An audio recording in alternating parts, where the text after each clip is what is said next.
First team All Big Ten pick, Ethan Happ is with us now from our studio in Madison. And Ethan, I want to take you back a few weeks. I mean, you guys had lost 5 of 6. It looked to me, to a certain extent, like your confidence might be shot a little bit as a team. How did you get it back? I wouldn't say that, internally our confidence was shot. We just knew that we weren't playing very well, and we were hoping that we could turn around at the end of the season. And our offense struggled for a while, and then once we got our that back, then our defense kind of fell out from under us. And towards the end of the season, we started to put both of those things together. What enabled you to do that? I mean, what was kind of the turning point where you guys figured out, okay, here's what we had to do, and how did it click? Losing is a great motivator. We lose in those games, and especially, we were in the lead for a Big Ten championship, and then losing that, giving that away, it was, obviously difficult for us. And like I said, losing a great motivator, and that's kind of what that pushed us to try and excel on both ends of the floor. And then you find yourselves in very familiar territory. I mean, the NCAA tournament, we're certainly all aware of the great streak Wisconsin has of being in the tournament year in and year out, and of advancing. I mean, this is the only group in the country now that's been to 4 straight Sweet 16s. How does that help you, the experience that everybody on this team outside of freshmen has been there, understands kind of what is involved in this postseason?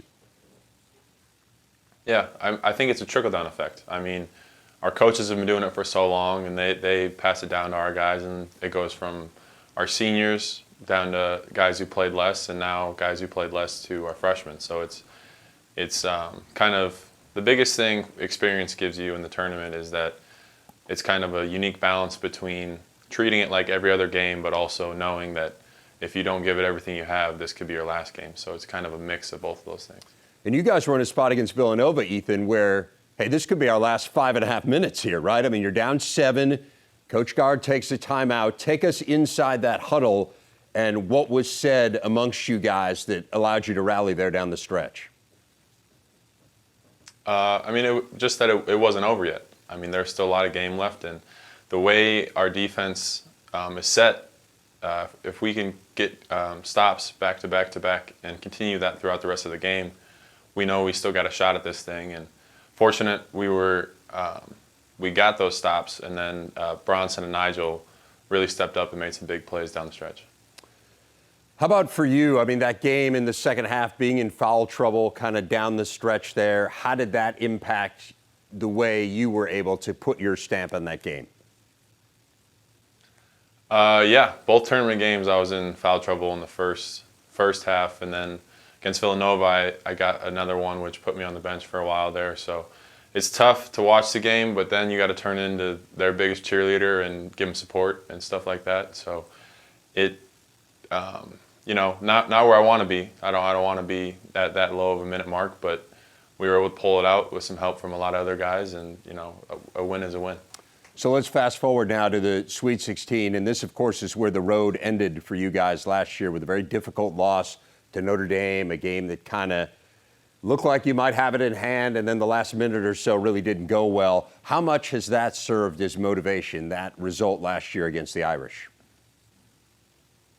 That for me personally, that's been a big motivator. I keep the score sheet in my room just on mornings where you don't want to get up and you don't want to go to work. I look at that and I say, we've been working to get back to this point for so long, and finding that it's here, I think the whole team has more experience now in the Sweet 16, and I think we're ready to take the next step and hopefully get to the Elite 8. What has stood out as you've watched Florida?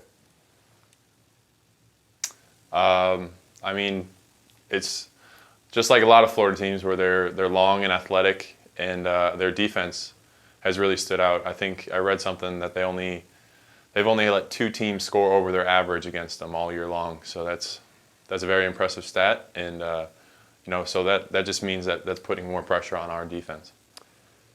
You guys have so much senior leadership on this team. I mean, Nigel and Bronson and Zach, these are guys who have meant so much to this program. How much do you think about sending them out on a really positive note?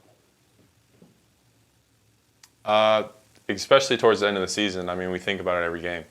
Every game, that's kind of been in the back of our minds. Us non-seniors, where we want them to go out on the best terms possible, going all the way back to senior day against Minnesota, and then through the Big Ten tournament, and now obviously in the NCAA tournament.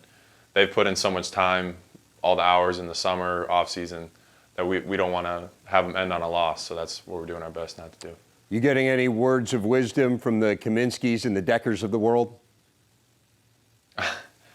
I think Sam kind of jinxed me. He said before the Big Ten tournament game, the championship game, he said, "Good job, Ethan. Keep it up. Proud of you." And then I didn't play my best, so I think he kind of jinxed me a little bit there. But no, they've been in contact with us via group chat or personal text. So we know they're watching. So at that point, do you tell Sam you don't want to hear from him anymore? How does that work? No, I haven't told him that. Just because, I mean, obviously it wasn't his fault, but I'll pin it on him for now, I guess. It sounds like you have. It sounds like maybe you think it was his fault. Ethan Happ joining us from Madison. Ethan, have a great trip to New York. Enjoy the games, and we hope to see the Badgers in the Final Four. Hey, me too. Hopefully you'll be there to cover it then, too.